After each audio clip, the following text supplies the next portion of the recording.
दर्शकबिन नमस्कार। आज फेरि म उपस्थित भइसकेपछि एउटा सानो भिडियो लिएर त मेरो सामुन्ने हेर्नुहुन्छ को आउनु भएको छ भनेर तपाईलाई कन्फ्युज भएको होला, चिन्नु भएको छैन होला। आज म तपाईलाई चिन्तन गराउँछु र यो सानो एउटा भलक जस्तो एउटा इन्टरभ्यू जस्तो तपाईहरुको सामने लिएर आउँदैछु। दुःख संघर्ष भनेको कसरी गर्नुपर्छ, कहिलेदेखि सुरु गर्नुभयो र कति सालदेखि उहाँ विदेश आउनुभयो भन्ने कुराहरू आज सानो एउटा भिडियो क्लिप लिइरहेको छु। तपाईलाई कस्तो लाग्छ यो हेरेर भोलि तपाईहरुले नि त्यति दुःख गर्नु भएको छ कि त्योभन्दा बढी दुःख गर्नु भएको छ कि तपाईहरुले पनि अब यो दुःख गर्नु पर्दो रहेछ भन्ने अनुभव लिन सक्नुहुन्छ कि आज म सानो भिडियोबाट लिएर आएको छु।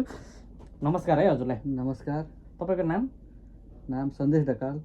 तपाई कति सालदेखि विदेशतिर पलायन हुनुभयो? 2016 सालदेखिको। तपाईको पहिलो विदेश यात्रा कुन देशको थियो? मेरो पहिलो विदेशको यात्रा भनेको कतार। कति वर्ष बस्नु? कतारमा 28 महिना। केमा काम गर्नुभयो तपाईँ? कतारमा गरियो इलेक्ट्रिसिटी कम्पनीमा काम गरियो 6 महिना। हजुर। अनि अरू बाँकी महिना चाहिँ अफिस बयको रूपमा काम गरियो। के तपाईँ कतारमा सन्तुष्ट हुनुहुन्थ्यो? अब मान्छेको जातलाई सन्तुष्ट केही भइ नपुग्छ। हजुर। अनि त्यही कारणले गर्दाखेरि कतारमा सन्तुष्ट भएन, नहुँदै घुम्दै फिर्दै गरेर अहिले यहाँसम्म आइपुगेको छु। तपाईको विदेश आउने बाध्यता हो कि तपाईको रमाइलो एउटा घुम्छु भन्ने एउटा चाहना हो कि तपाईको यो चाहिँ म विदेश सङ्घर्ष गरेर पैसा कमाएर केही गर्नुपर्छ, घर परिवार पाल्नुपर्छ भन्ने तपाईलाई बाध्यता थियो कि तपाईँ आफू खुसी चाहिँ हिँड्नु भएको? बाध्यता त बाध्यता नै हो। हामी नेपालीहरूको लगभग 90% नेपालीहरूको सबैको बाध्यताकै कारणले गर्दा नै विदेशी नै हो। हजुर। त्यही कारणले गर्दा बाध्यताकै कारणले गर्दा हालसम्म तपाईँसँग भेट भएको म छोटो 1 वर्षको अन्तराल पनि भयो। तपाईँ पोर्चुगल आएको कति भयो? पोर्चुगल आएको भयो लगभग 3 वर्ष पुग्न लाग्यो। कार्ड आइसक्यो है तपाईँ? कार्ड आइसक्यो। पोर्चुगलमा तपाईँले सङ्घर्ष केमा गर्नुभयो र कस्तो तपाईँले सङ्घर्ष अरू देशमा र यहाँमा के फरक भयो तपाईँ?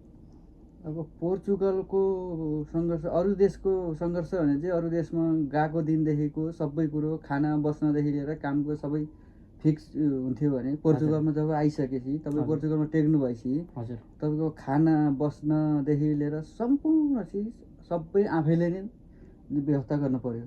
तपाईँको पोर्चुगलमा पहिलो काम के थियो? मेरो पोर्चुगलमा पहिलो काम भनेको सकरखण्ड रोप्ने काम थियो। हजुर। लगभग 7 महिनाको अन्तरालमा त्यो सकरखण्डमा रोप्ने टिप्ने यताउता गर्ने काम गरियो। हजुर। अनि अहिले के काम गर्दै हुनुहुन्छ? अहिले चाहिँ म यता अहिले एउटा एग्रिकल्चर फिल्डको एउटा नर्सरी छ हाम्रो उसमा कम्पनीको, त्यही नर्सरीमा गर्ने काम गर्दै छु। तपाईँ अहिले सन्तुष्ट हुनुहुन्छ त? अब सन्तुष्ट त अब त्यही हो। अब मान्छेको जातलाई सन्तुष्ट कहिले नहुने हो। तैपनि अब जे छ त्यसैमा तपाईँले यहाँ कमाउने इन्कमले तपाईँ अहिले कतिको सन्तुष्ट हुनुहुन्छ कि होइन अझै पनि भएन म फेरि अर्को देश जान्छु भन्ने चाहना छ कि तपाईँलाई? त्यो त अवश्य पनि जसलाई पनि भइहाल्छ। यो भएपछि अर्को देशमा गएर धेरै कमाऊँ यताउता गरौँ भन्ने त चाहना सबै हुन्छ। तैपनि अरूहरूको पोर्चुगलमा बस्ने अरू मान्छेहरूको तुलनामा हेर्दाखेरि त्यही कारणले गर्दाखेरि यो सन्तुष्ट नै छु भन्नु पर्यो। दुःख भनेको के रहेछ? अब दुःख भनेको चाहिँ एउटा के भन्ने, अब दुःख भने चाहिँ त्यसलाई चाहिँ अब 2-3 किसिमबाट हेर्न सकिन्छ। दुःख भने के हो? अब खास मलाई चाहिँ दुःख भने कस्तो लाग्छ भने काम गरेर यस्तो बढी भयो भनेर त्यसलाई दुःख लाग्दैन मलाई चाहिँ। जसलाई आफन्तीहरूबाट यताउताबाट साथीभाइहरूबाट यताउताबाट कोहीलाई केही मिल्दैन नि हो, त्यसलाई चाहिँ दुःख भन्ने सकिन्छ। कामको हाड जति दुःख होस्, जति कष्ट होस्, जति हार्ड काम गर्न परे पनि साथीभाइ सबै साथमा छ भने त्यसलाई चाहिँ दुःख मान्नु। यदि फ्यामिली र घर परिवार साथीहरू सबैजना इष्टमित्रसँग राम्रो भयो भने त्यही नै सन्तुष्टि हो। पैसा जति कमाए पनि पुग्दैन। यदि घर परिवार फ्यामिलीसँग हामी सन्तुष्ट छैनौँ भने जति पैसा भए पनि सन्तुष्टि भएन भन्ने तपाईँको चाहना।